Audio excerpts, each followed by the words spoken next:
Hello, welcome to another episode of the Horror Vision Presents Slasher Party. I am Sean. And I'm Missy. And yes, we've got a lot of sub shows within the Horror Vision. Deal with it. So, last time on Slasher Party, we covered Friday the 13th, 4, 5, and 6. Two of the best and possibly the worst. This time, we're going to cover, you guessed it, 7, 8, and 9. Funny how math works. So Missy, talk about Friday the 13th, Part 7, The New Blood. That's what this is called, Okay. right? That's the subtitle? Yeah, yeah. The Okay. New Blood. Um, that's the one where Jason is resurrected from the lake by, Carrie, basically. yeah, it's basically Jason versus Carrie. But it's the first time we get Kane Hodder as Jason. Um, he's gonna be Jason now for part 7, 8, 9, which is Jason Goes to Hell, and then Jason X. Those are all Kane.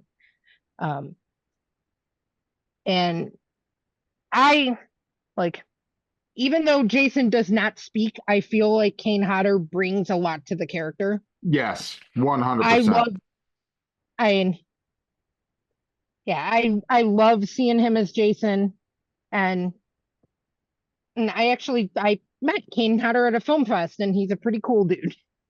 Um I've heard, you told me that. So I know a couple of people I feel like that have met him and said like he's just a really down to earth, really cool guy. mhm. Very down to earth, very kind person. And one of my favorite people I've met. But all right, two things about this movie. The big one, I did a little research today because I know I had mentioned on the previous episode that that part 7 was the poor little movie that got butchered. So director John Carl Buechler, I know I've seen him talk a few times in documentaries, um, and I was looking at IMDb. This movie was submitted to the MPAA 9 times, 9, before it could get an R rating. They were going to slap him with an X rating. It is the most heavily censored of any of the Friday the 13th, and now it has pretty much no blood. They cut all of the blood out of their slasher movie. It was supposed to be a fun, gory slasher movie, and they made them cut everything out. They butchered it 9 times before it got an R rating. That's just brutal. So I cut it some slack for that. It also set a record for the longest uninterrupted on-screen controlled burn at the time. Kane Hodder was on fire for 40 seconds. Wow. Yeah, I cut it some slack. It's not the best, but I can still enjoy it. I mean, every time I watch it, this is one where you get a lot of, you see the up to the kill and then you see the aftermath. You don't see it happen. And it's kind of like, oh, well, that sucks. I would have liked to see how we got there, but it's not their fault. Well, and it's funny because we were just talking on a previous episode where we did on Shudder for Random Acts of Violence, and that movie does that, but it might not show you the kill, but it shows you gore, right? So you might not see the Right. gore happening, but you see the gore. Where I feel like this doesn't, and I here's what I want to know. But this wasn't written for that. Random Acts of Violence was written to lean into that. This was, it was supposed to be one of the gorier Friday the 13th, and then they just made them cut everything out. Well, so here's what I want to know, and I'm not criticizing it at all. I mean, I don't love this movie, but I'm not criticizing because I'm definitely like I didn't know that before you told me that. That makes a huge impact on a movie, right? So Mm. readjust, right? Readjust the way I'm thinking of it, the way I'm looking at it. But how, like, I don't own this on DVD or Blu-ray. Is there an uncut I feel like this is what uncut versions are Not made that I for. know of. Why? Like, why? I'm not that I I don't expect you know. to answer this. I just, to the slasher gods, why? Why is there not a Right. fucking disc that reassembles what was shot and edited out? Nine, I mean, submitted 9 fucking times. Like, Mm-hmm. so, so like, if it was submitted 9 times, that's why it's a bad movie. Because they had to cut the fuck. It's like we took some out. No, take more, you know? Right. Yeah, just to get an R rating so that they could really get a wide release. And then it didn't do very well, which could be why there's not a Blu-ray or whatnot. But I feel like like a lot of that weird horror shit, like it gets Blu-rays anyways because they know if there's any genre of fans that will dig and buy this shit, it's horror fans. Yeah. Yeah. So if anybody's listening and like I would buy that movie. It would be awesome if something like that existed where they put it back together. But so I cut it slack, and I always love watching Kane Hodder as Jason, so it's still fun. But My issue with this movie, both times I referenced before, like a couple years ago when I was working my way through all of these, this was the one that stopped me cold. I uh-huh. hate this the way the story plays out with the lead girl, the final girl, the Carrie analog, right? And then her mom and And the the weekend doctor, at, yeah, the guy from Weekend at Dr. Bernie's. He's Weekend at literally, Bernie's. yeah, He he's bugs literally me too. Bernie. Um, Yeah, the dead I guy. j- I just feel like they put so much into that, and now I think it's because they were probably like, well, we don't have much of a movie left after the fucking after they Right, we have made to us put cut some of all it this back shit in. out. Right, I, probably just to get it shown. But yeah, I don't like that either. A lot of the stuff with Dr. Weekend at Bernie's, but like he sucks, and just the whole like he's manipulating her for his own purposes right under the mother's no, like it doesn't play well at all to me. And I remember thinking a couple years ago, like this movie should be so much heavier on Jason, and it's not. What the fuck? right, And now we know why. So I mean, right, I'm not even gonna like, I don't even want to weigh in on this one. I feel like it's impossible. This is like the little movie that should but couldn't. And I mm-hmm, hope one day somebody fucking releases that, because what the fuck? I mean, right, put it back it together. could be the best one. Right, right. That's why I always cut it some slack. It's not my favorite. It's lower on my list, but I can still watch it and enjoy it. And it's the first appearance of Kane Hodder as Jason, and that's worth watching. That makes it worthwhile for me. But then we get part 8, and that's Jason Takes Manhattan, which I love this stupid movie. I love it so much. I was correct in my assumption. I never saw this full movie before last night. Really? No, Okay. because I remember watching it in the 80s when it came out on video, and like exactly like what I said is I'm sure what happened. We put it on, and after like 40 fucking minutes, we were like, just drifted off and did other shit, because it's like, where's the fucking shit from the commercial with like the guy with Mhm. the fucking switchblade? I'm like, where the fuck is that? Because it's not in It's this movie. It yeah, you is. don't get it. It is. Yes, you get it. It's the last half hour. And I believe that they spent so much time on the cruise ship Oh, because they couldn't afford yep. to shoot all over New York. So Although they some spent of that shit is not New York, some of it is a set. So, I mean, Mhm. in a way, I think they started to put the cart before the horse. But like, well, we have to have a story that gets him from where he ends in 7 to New York. And then they realized they wanted to limit the expense of shooting in New York. So they're like, okay, so they put some more story into the first part, and then it ended up getting to be so much that it just eats most of the movie. Because it goes, I mean, but the fucking last 30 minutes are awesome. Yes. Like they're awesome. It's fucking great.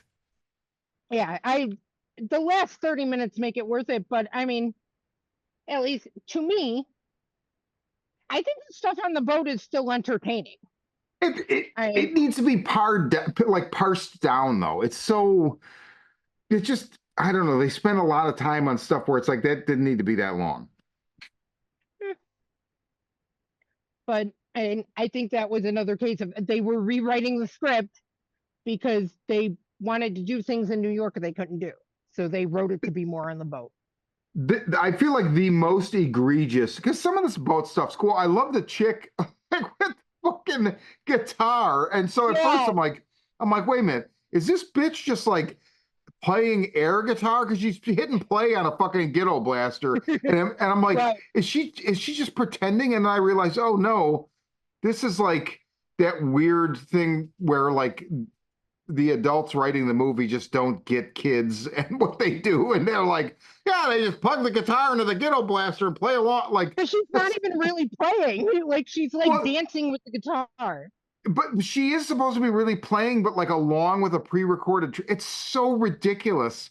But like, I enjoyed it anyway. I don't know. Like that was fine. Yeah, it's so funny. I love the one who gets killed, like on the dance floor in the disco dance room, and she gets like Jason like picks her up by her neck and bounces her off the ceiling. I like that one. Yeah.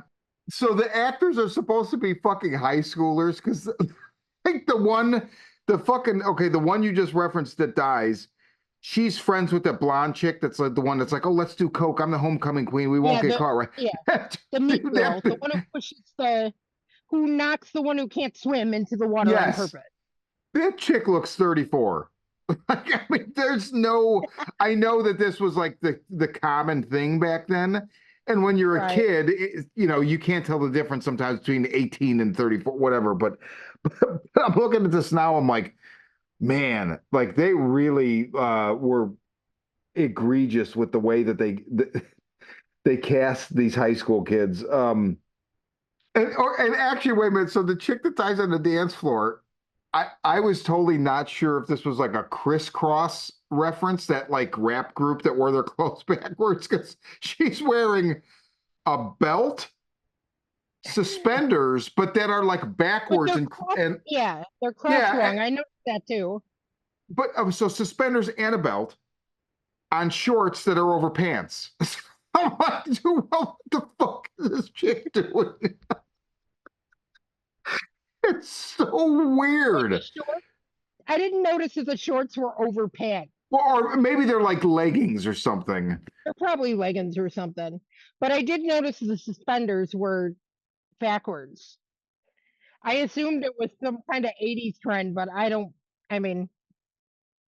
was not a fashion person. I don't think that was a real trend. I literally think that's again adults being like, "Oh, kids are wacky." I don't know whether she's wearing the suspenders backwards. That's what kids do. It's punk rock, right, guys? Green hair and suspenders backwards. Yeah, I'm not sure about that, but like all the stuff in New York is fun, and I had actually, I had read Kane Hodder's book because I got it at the film fest and it got signed. And I remember reading that he said filming in Times Square was one of his favorite parts of being Jason. I could only imagine. And, and that all these people like gathered to watch, and he wouldn't take the mask off because he didn't want to break character, and he'd just like turn and look at them and they'd all like react, and that it was a good time. And yeah, everything in Manhattan is fun. And then the crazy sewers toxic burn, and I love that. Like I love all that. it's so the boat stuff, it just goes on, and then really, like, to me, the worst, the biggest mistake is the lifeboat sequence. I just am Yeah, like, it's you're dumb. losing me, you're losing me. But then But when they we get have to to New get him to York, New York. but they just it's just didn't need to take as long as it did. No, it didn't. But But so I love the boxing kid on the roof where he's just like Jason's just letting him wear himself out, you know? He's just going to town and he's like, take your best shot. Boom, head right, off. Fucking gold. Gold. Uh all of the just yeah, like just all of the New York stuff. It's so some of the stuff is definitely a set. So again, I don't know why there couldn't have been more of that. well, I mean, it was back in the 80s and part 7 didn't do well. But even if you're filming on a set, I mean, you can control expense to some degree. I love the fact that you get New York, the rooftop, the alley, the this, the that, and then they get on a subway, right? And the subway sequence, and then of course, where do they come up? Times Square, and that is really the moment where you're like, This is why I'm watching this movie. yeah, like this is what I was waiting to fucking see because this is the big spectacle. And like that's when you said that about his book, like that's exactly when I was watching this. I'm like, this motherfucker had to have a blast doing this shit in Times Square. Like that's fucking awesome. Hmm. And but both these movies, so seven is the last one where we get the old formula of, oh, these people are at this house, and next to them is where these teenagers drive up, and they're going to stay there and party and bring in a 12 pack of beer and get nuts and watch stag films, you know. And so that's what I do like that about seven. That there, it's like the old with the new. We're doing that trope we've set up, but we're phasing it out and bringing in this clairvoyant shit, you know, and doing something different. And then eight is like, well, we're going to do something totally different. Boat New York. Well, when I was doing research earlier, because I wanted to find out how bad 7 got butchered. Like I knew it had to be submitted several times, but so I was trying to look that stuff up. Um, I read that they had wanted part 8 was supposed to they were going to bring the Tina character back, but Really? she wanted she wanted more money than they were willing to invest into it when part 7 didn't do well anyways, so they decided to just rewrite it. Well, and I actually think so. That makes a lot of sense. So the final girl in eight.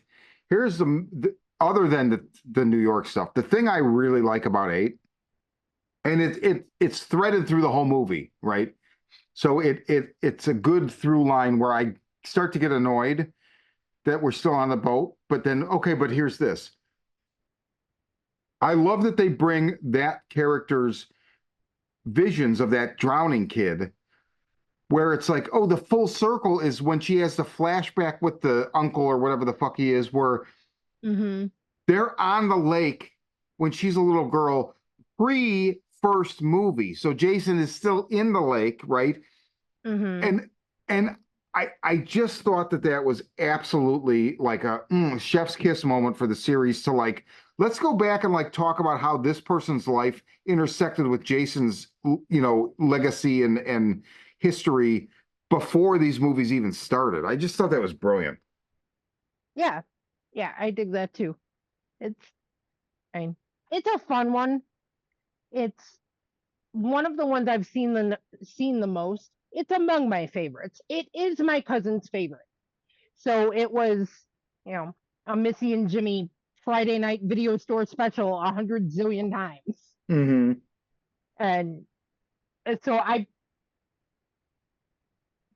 I'm not sure which one I've seen more, this one or Final Chapter, but they're both we loved them both and watched them 100 million times. Nice.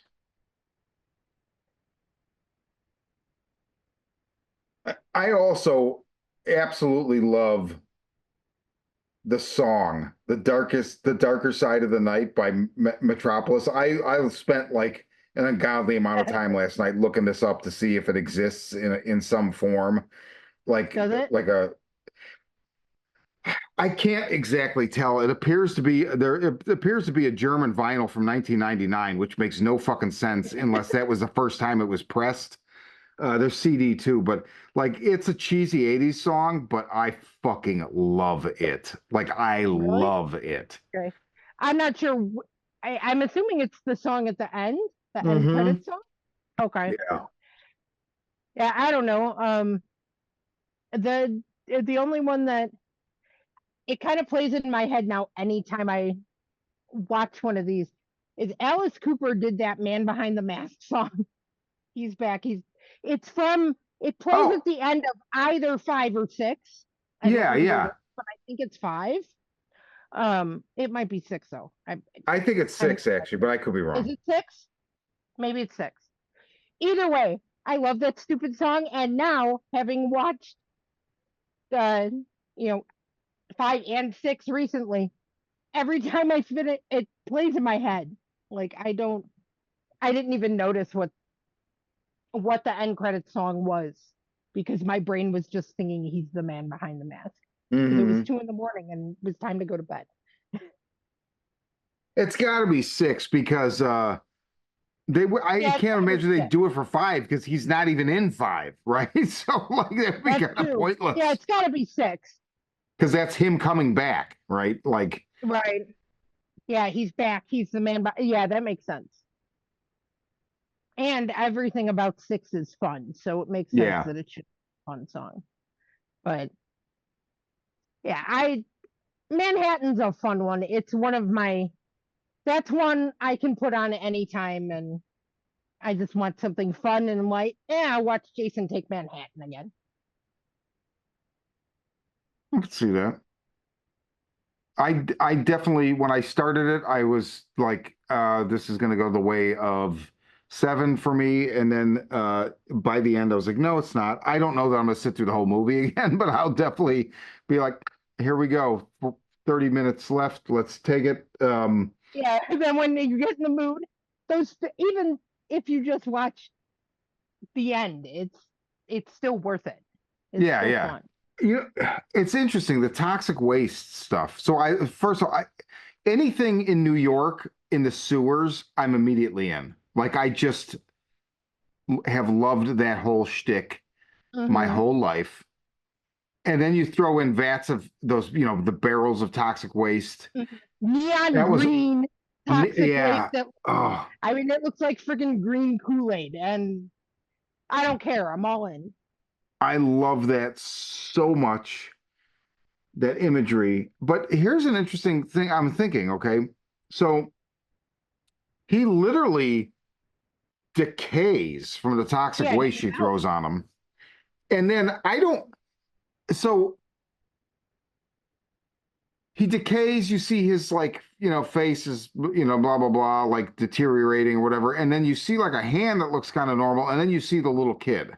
Now, my take on that was she's seeing the little kid, but it's not the little kid that's there. The body's dissolved. That's what I think too.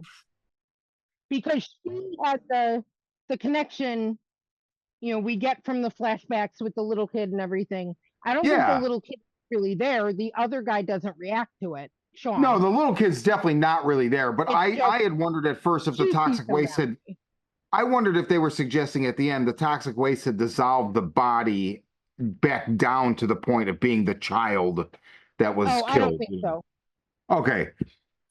So, I think it was just kind of trying to remind us, the audience, of the connection yeah. between her and the little boy, Jason before the movie, in case you didn't get it the first time. And see, they really got their Tina anyway because this chick obviously has some whatever, Right. like They there's just some changed it extra around a little bit. sensory. Yeah, exactly. And it actually worked better. It does. It works way better. But again, that might not be Seven's fault. That might be the fucking MPAA's Right. fault. Right. I don't think it's Seven's fault. I completely blame the MPAA. I mean, I was trying to look and see like what was I I don't don't know. I'm assuming just the blood. So, unless this was like so unbelievably more bloody than the previous ones, like was that I'm wondering if there was like some court case or some hullabaloo that like made that 1988 a defining like no. Right. Well, that's what I mean. That might have been around the time of like Tipper Gore parental advisory with I looked music. that up. PMRC really started in 85 because I was like, okay, I'll bet this is my first thought was that exactly. But then I was like, wait a minute. But the whole thing with Tipper Gore and the PMRC, that was the big push happened because of Purple Rain. Because of Purple Rain Darling was the Nikki. Yes, Darling Nikki is the song that fucking kicked Tipper Gore into full on fight mode because the line, I met her in a lobby masturbating with a magazine. And the story was Tipper Gore's niece was listening to Purple Rain and she heard the lyrics and she freaked the fuck out. I was like, how is this being sold to, teenagers or oh, whatever? okay. I didn't realize that that was the inciting factor. I assumed that it. I mean, I didn't know. I assumed that it was like gangster rap, like Well, I mean, this is NWA or really, this is pre-gangster. I mean, and I guess and NWA. metal. Because I mean, stuff like NWA and Slayer, and I thought that's what started. Prince would have been the last thing I think of. I know, right? I mean, he's definitely salacious, but I mean, I feel like there were far worse lyrics going on in Right, 1985 than, masturbating with a magazine. But, with the magazine. but So, no, that was 85. So that would have affected. So I think maybe it was just I would be curious if anybody out there listening knows if was there like a definitive movie or something somewhere right, shortly like 87, earlier 88 that would have been really made the MPA a double think this, or was this right. just that gory? Or something at that time that had like all the moms protesting. Yeah. So they said, "Oh, we gotta, we can't release this mainstream because they're gonna, it's too bloody, it's too whatever. They're gonna all be having a fit." So I don't know, but yeah, if anyone knows, talk to us. We like Yeah, we like when you talk to us. We'll definitely. probably answer you.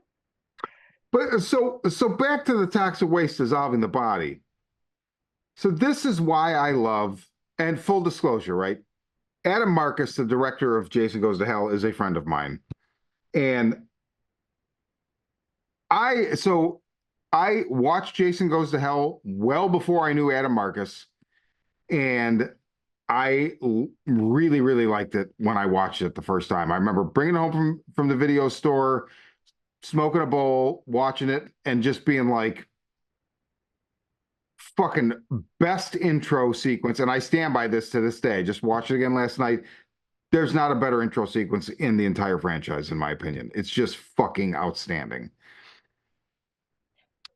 I'll give you that. I think the intro sequence with the FBI agents is it's awesome, and it is one of the best openings in the series. It reminds me a bit of something from Jason X too, Okay. but it it works great. I love that. Um, and I know you love this movie. So, but the thing is, like, so Adam, I know this from knowing Adam. And when I met Adam and we talked for a couple hours about comic books, I had no idea who he was. And then later I was like, "Oh, are you really? Holy shit!" Right? But he had explained that when he got the go ahead from Sean Cunningham to direct this movie, he said something to the effect of, "Just get him out of the fucking mask. Just too much mask." Why? Because Well, because so this is a thing. This is becoming a thing with me. but so That this is really, really interesting to me because if you really, I feel like Adam would have looked at the way eight ended and said, okay, so his body's gone. So how the fuck does he come? Because like Jason Goes to Hell starts as if that never happened. It's just like another hapless chick checking into a fucking cabin in the woods in the middle of the night by herself, and here he is. So where did he come back from? Like if that would actually be a shortcoming, in I feel like in a lot of interpretations of this movie, like, are you just not going to address that the motherfucker melted at the end of the last movie? So where do you get the body? So I feel like that had to be an impetus for this body jumping thing, right? But also, this fucking movie, I've seen people just straight up spit vitriol about this, what I'm about to say, but I think it's fucking genius. How is it that the lightning rod brings Jason back to life in part six? Well, because Pamela had the Necronomicon at the house and was fucking around with shit. I mean, I just think that's fucking brilliant. Oh my God. That's why he's back, because she fucking made some dark pact. There you go. Well, I mean, all right. This is the second time I've seen this movie. The first time I saw it was when it first came out, and I was very, very angry, and I hated it because I did not want Jason meets Shocker, body hopping Jason from, I did not want that. I wanted Jason. And again, I'm developing a thing. I don't understand why you have a successful slasher franchise. You want to take the slasher out of your movie. I just watched the other night, Open Water 2, Adrift. Why would you take the sharks out of the movie? Like, it worked the way it was. And especially with Jason, they took Jason out of the movie before. They did it in 5. It didn't work. And then they did part 6. And we got this love letter to the fans that's gory and fun. And we get Frankenstein Jason with the lightning rod in the first 5 minutes of the movie. I watch slasher movies because they're fun and I want a slasher. Stop taking them. I don't know. It's better than it is better than I remember it being. I've been meaning to rewatch it for a long time anyways because you love it. So I wanted to give it another chance. It's not I'll give it a solid not bad. I mean, I'd rank it at the bottom of my list with the only thing after it being 5, Oh, you but put it's better 3 than over 5. this? Oh yeah. That's Oh, where wow. that's when Jason gets the mask. And I mean, get I still get Jason. Like I I like traditional slasher movies.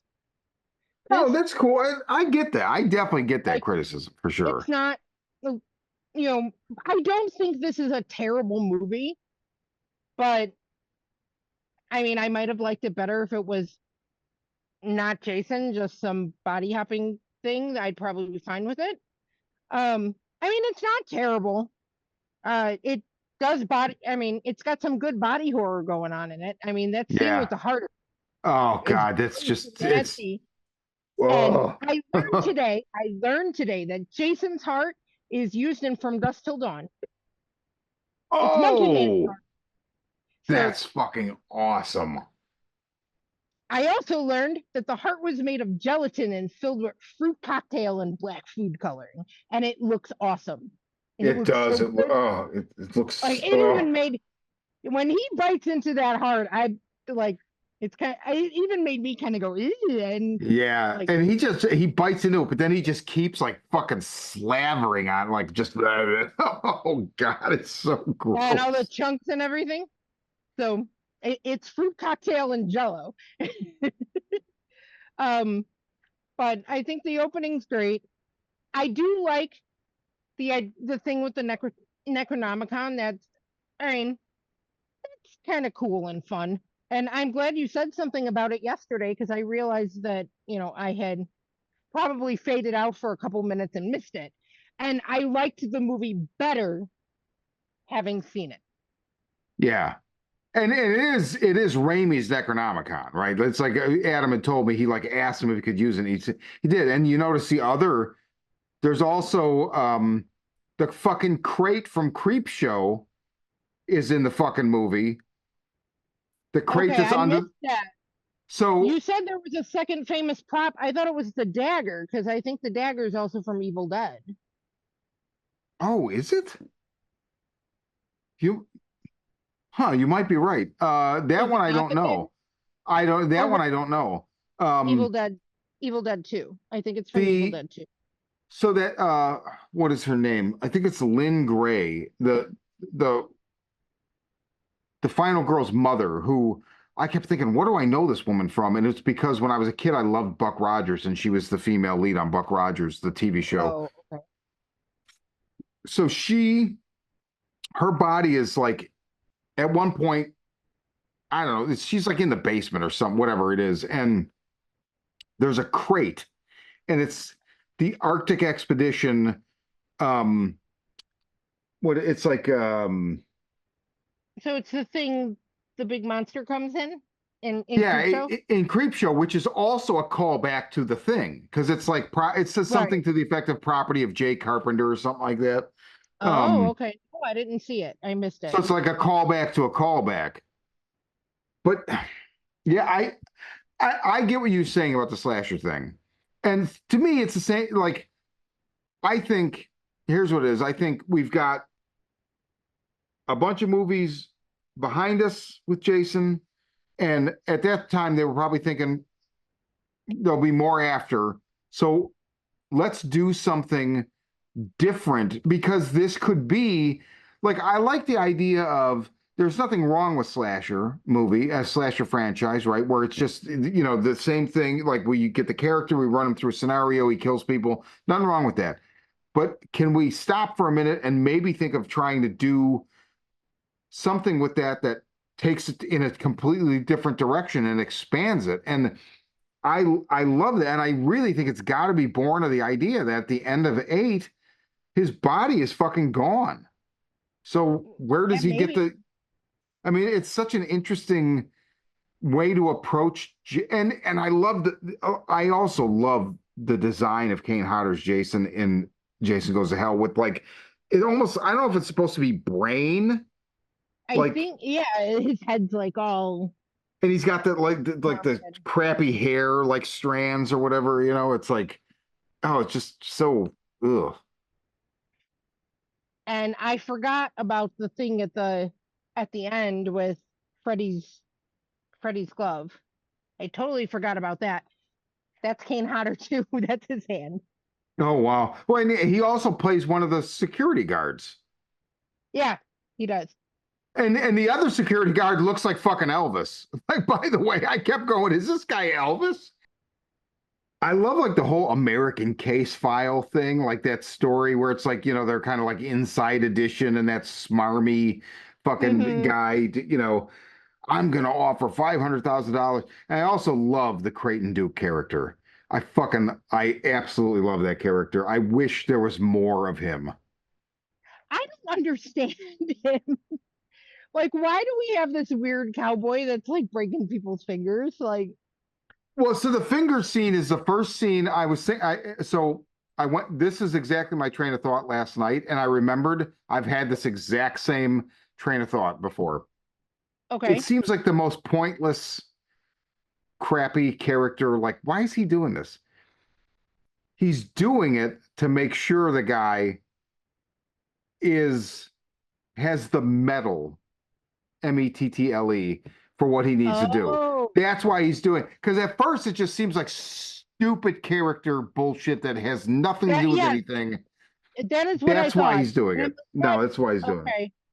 So it's basically, do you have the balls? Yes, because then at the by the end when he's like, well, only I know that, and then he sticks his hand back through and he's like, I want to know, go ahead, and he's like, oh, this one's on the house. He just did it to make sure. He just did it to make sure he had the right person. So it actually ends up being a good piece of character development. It just Okay. you have to kind of stick with it to get there because it seems Okay. wacky. That changes my perspective a little bit. Also, this has the best coitus interruptus death. I mean, and Oh, I know there's several in this series that are good, but I'm holy assuming we're talking fuck, about the tent impalement. dude, That was great.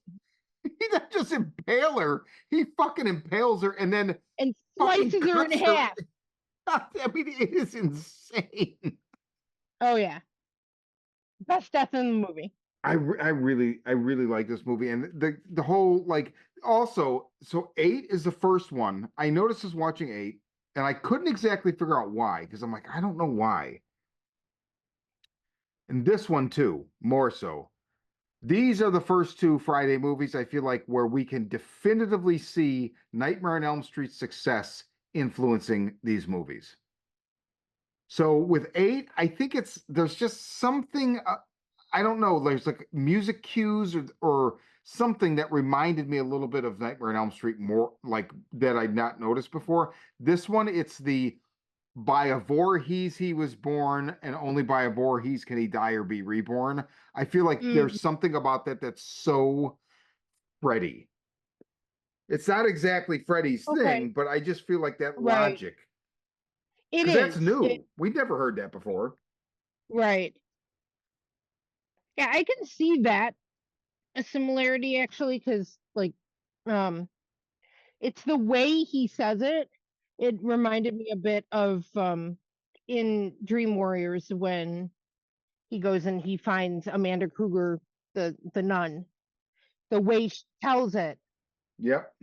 it's just the way it's worded and the cadence. I think I can't remember exactly how she tells the story about the son of a thousand maniacs, but eight, I don't really see it so much. But There's something I can't put my finger on what it is, but it was the first time where and I wasn't looking for that at all, mhm, you know. So I don't know what it was exactly, but there was definitely something. They could have just maybe been cultural overlap with some of the music and I don't know, but definitely that like bit of lore that's injected in nine.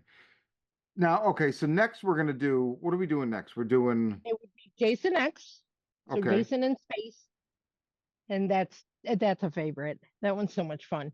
So Jason in space, uh, the 2009 Killer Cut, and then we were gonna also do the Never Hike Alones.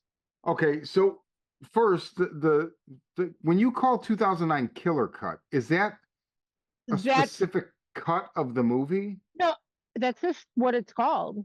Like that's what it says on my box. Friday the 13th, the Killer Cut. See, because I've never seen that. I've only ever seen it as Friday the 13th. I don't know that it's a special cut that I've been watching. Hmm. I don't think it is. Yeah, see, like when you look it up on IMDb, it's just Friday the 13th. So the Killer Cut runs 9 minutes longer than the theatrical version. Oh, okay. Well, There's a version on Max. I know that for a fact. then that's probably the regular one. What I'm reading from online says, first and foremost, hardcore horror fans will be happy to see most of the kills punched up with the gore, with more gore added. So, Oh, okay. So I'm probably gonna watch the theatrical cut and be like, oh, that's shorter. yeah, Oh, that's shorter. Okay, yeah, I'll try to do that because I know the movie well anyways. you'll know the other one well enough to know. Yeah, I'll absolutely know the difference because I know that movie very well. It's among my favorites, my favorite Fridays, even though it's not Kane Hodder. Um, It's Derek Mears, and who it I like gets quite a bit. it gets a bad rap for being a remake, but I don't feel that it is. It's like a it covers the first three movies in like the opening, and then it becomes a modern day Jason movie, and it gives you everything that old school Jason movies did. So I don't understand why people hate it. But so that'll be next. So it'll be Jason X, uh, the The Killer Cut, or the 2009, yeah, the 2009, and then the 2009 Never Hike Friday. Alone, Never Hike in the Snow, and Never Hike Alone 2. And Yeah, then we're gonna move on to something different for Slasher Party, and we'll come back around for Jason versus Freddy after we cover the Candyman movies. No, I'm kidding. After we cover the Nightmare on Elm Street movies. So we will switch gears and go to that. I know we have some guests that want to come on board for at least one of those episodes. And but I would say the reason why I segued into that wasn't just to let people know that want to watch along that are listening. I feel like in a way, and I haven't seen Jason X in 20 years, so I don't know if this is accurate or not, but I kind of feel like in a way that Jason Goes to Hell was the final Friday until Jason versus Freddy. It was. Because And I mean, isn't that what it's called? Jason Goes to Hell, the final Friday? It was supposed to be right, the but end but then until Freddy.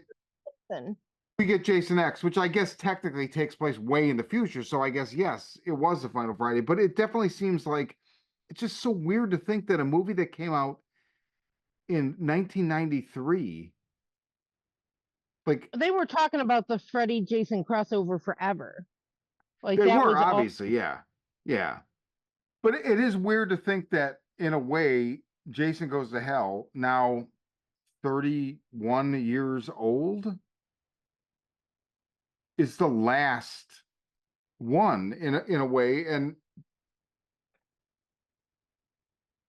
aside from Well, offshoots and whatever. I mean, I don't know, like, but Jason Goes to Hell is so different. Like, 8 is the last of like Yes. the one that felt like true to their roots, and then we start doing all the different stuff because Yeah. then we get all like the spin-offs. Jason Goes to Hell, Jason Goes to Space, Jason, But I mean also Jason like versus Freddy. I feel like especially after 8 movies of doing that, it is I do kind of get that like get them out of the like I get that idea of like can we do something different or are we just going to be locked into this same formula for time immemorium? You know, it's like And I get that, but I don't know. I love Shocker, but I just body hopping Jason is just not what I want. no, I get it. I totally get it. But I love that movie for doing I just think it does. And Doing again, something different. it gives us enough like that coitus interruptus scene, man. That is so Yeah, I know it's not Jason. I mean it is, right, but it's not, you know, physically. right. But yeah, that was great. It has some good stuff going for it. I don't hate it. It was a much more favorable reaction. I mean, I've got this thing with Nightmare on Elm Street Part 2, which when we get there, I'll go into it more. But I love all the Nightmare on Elm Streets, as goofy and campy and stupid as they get. And Part 2, I hate it and I can't get past it. I have probably watched this movie at least 25 times because my cousin loves it and I try it again and I never have a different reaction. I've been meaning to rewatch Jason Goes to Hell because you love it. And, you know, we have a lot of overlap in horror. So I wanted to give it another go. And it's bad. Like, I mean, it's better than 5. It's better than 5. Well, so is hernia surgery So, you know, yeah, without sedation. I don't think it's bad. It has a lot of good things going for it. I just don't like the body hopping. No, I get it. I get it.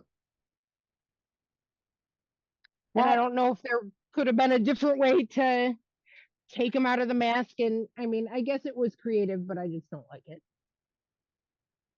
that's fair. Fair, definitely fair.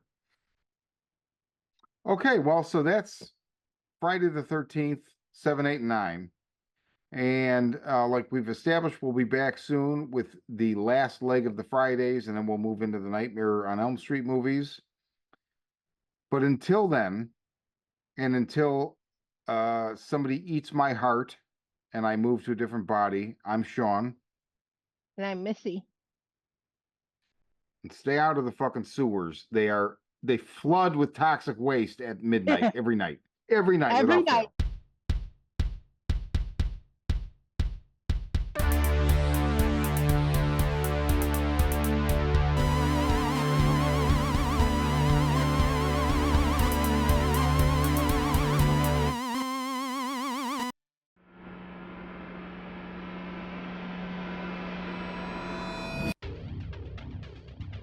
pandemic of violence floods the streets of major cities as cases of the media-dubbed murder virus, MV20, soar, causing those infected to go on killing sprees. Caught in the middle, police detective Angela Miller finds her only trustworthy ally in the self-proclaimed psychic PI, Gerald Henry. As the two try to navigate the violence, they are drawn into New Age guru Abramelin Harvest's plot to heal the planet. Harvest's missive: The world is sick, and humanity is the infection. the cure: murder. From the twisted mind of Sean C. Baker, author of A Collection of Desires and Shadowplay Book 1, Kim and Jesse, comes his most vicious novel yet, Murder Virus.